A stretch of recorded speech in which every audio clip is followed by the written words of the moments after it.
ஆரம்ப தொடக்க காலகட்டத்தில் என்னெல்லாம் உண்மையிலே பின்னோக்கி தள்ள தொடங்கிச்சிட்டேன். நான் அதெல்லாம் மறுக்கல. வேணாப்பா இந்த பொழப்பு, நம்ம கௌரவமாக வாழ்ந்துட்டு இருந்தோம். ஏன் கருவாட்டுக்காரின்னு எழுதுறாங்க. கஞ்சா விற்கிறத விட கருவாடு விற்கிறது கேவலமாப்பா. கஞ்சா விற்கிற நீங்கள் பெரிய ஆளாக இருக்கும்போது கருவாடு விற்கிற நான் பெரிய ஆளாக இருக்கக்கூடாதாப்பா.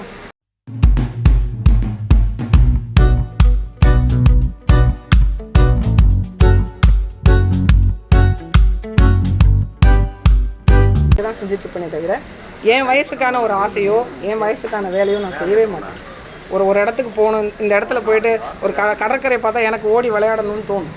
ஆனால் நான் போக மாட்டேன், உட்காந்துட்டே இருப்பேன். அதை பார்த்துட்டு இந்த பக்கம் வர்றது தான், வர வேலை தான் பார்ப்பேன். என் சுதந்திரமாக நான் ஒரு 4 இடத்துக்கு போகணுன்னு ரொம்ப ஆசைப்படுவேன். என் குழந்தைங்களோட போய் விளையாடணும்னு நினைப்பேன், கடற்கரைக்கு போகணுன்னு நினைப்பேன், கோயிலுக்கு போகணுன்னு நினைப்பேன், வேறு வெளியிடங்கள். ஆனால் அந்த இடத்துலலாம் போய் நிற்கிறது வேண்டாம், மக்கள் நம்மளை ஒரு மாதிரி பார்ப்பாங்க அப்படின்னு சொல்லிட்டு நான் நிறைய விஷயங்களை இந்த ஒரு பொதுவெளிக்கு வர்ற பெண்கள் உள்ளடக்கிட்டு தான் இருக்கிறோம். அது இல்லாமல் குழந்தைங்களை பார்த்துக்கிறது, நிறைய நேரம் என் பிள்ளைங்களோட என்னால் நேரம் செலவழிக்கவே முடியாது.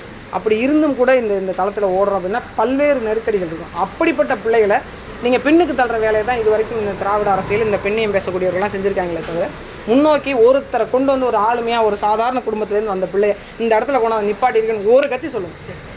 இன்றைக்கி நான் ஒரு கடைகோடி பிள்ளை, ஒரு கடலோடி பிள்ளை, ஒரு ஓரத்தில் எங்கேயோ ஒரு மூலையில் இருந்த ஆள்னா இன்றைக்கி என்னை வந்து உலகம் பேசுகின்ற அளவிற்கு இன்றைக்கி இந்த இடத்துல கொண்டாந்து நிப்பாட்டுவேன். அதே தான் இப்போ சாட்டை, அதே தான் இடும்பாவனம் காப்பி. திருவாரூர் மாவட்டத்தில் இடும்பாவனம் ஒரு குக்கிராமத்துலேருந்து வந்தது. அதே போன்று சாட்டை ஒரு இடத்துலேருந்து வந்தது. இப்போ அந்த மாதிரி சாதாரண மக்களுக்கான ஒரு பெரிய தளமாக வந்து இது வரைக்கும் இந்த கட்சிகள் உருவாக்கியிருக்கா. நான் வந்து ஒரு இடத்துக்கு வரணும்னா துரைமுருகன் மாதிரி ஒரு பெரிய ஆட்களுக்கு பையனாக இருக்கணும், இல்லைனா KN நேரு மாதிரி போன்ற ஆட்களுக்கு பையனாக இருக்கணும், இல்லை கனிமொழி போன்ற ஆட்களுக்கு பையனாக இருக்கணும், அல்லையா ஸ்டாலினோட பேரனாவது இருக்கணும். அப்படி இருந்தால் தான் தனி விமானத்தில் போக முடியும், தனியாக தெரிய முடியும். என்னோடய புகைப்படம் நாளொன்றுக்கும் வெளியில் வரும், எல்லாரும் பேசப்படுவாங்க. கருத்தியல் தான் இங்கே பிரச்சனை இல்லை, பணம் இருக்கணும். எங்கள்கிட்டலாம் உண்மை இல்லை. இப்போ வரைக்கும் போகிறதுக்கு வரதுக்கு வண்டி கிடையாது. நீங்கள் ஒரு கார், அந்த அண்ணன் இங்கே வந்திருந்தார், அவரோட வாகனத்துக்கு முன்னாடி நின்று தான் அந்த படம் எடுத்தோம். இடத்துல அந்த வண்டி என்னதுன்றீங்க, நின்னது ஒரு காரு, போட்டது X7.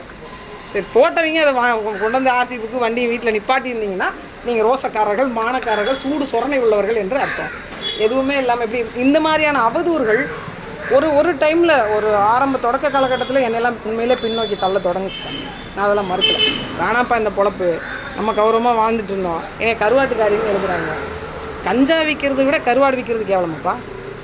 கஞ்சா விற்கிற நீங்கள் பெரிய ஆளாக இருக்கும்போது கருவாடு விற்கிற நான் பெரிய ஆளாக இருக்கக்கூடாதாப்பா. அதனால் இன்னைக்கு இருக்கக்கூடிய சூழ்நிலையில் இந்த மாதிரி அவதூறுகள் பேசத்தான் செய்கிறாங்க. இதெல்லாம் பார்த்தா நம்ம அடுத்த நகர்வுக்கு போக முடியாது. அதனால் இது இன்னும் மேம்படுத்தக்கூடியதாக தான் இருக்குது. விமர்சனங்கள் கூட ஒரு வித உரம் தான், எங்கள் அண்ணன் சொல்கிற மாதிரி பாராட்டு தான். வாழ்த்துக்கள். நன்றிங்க.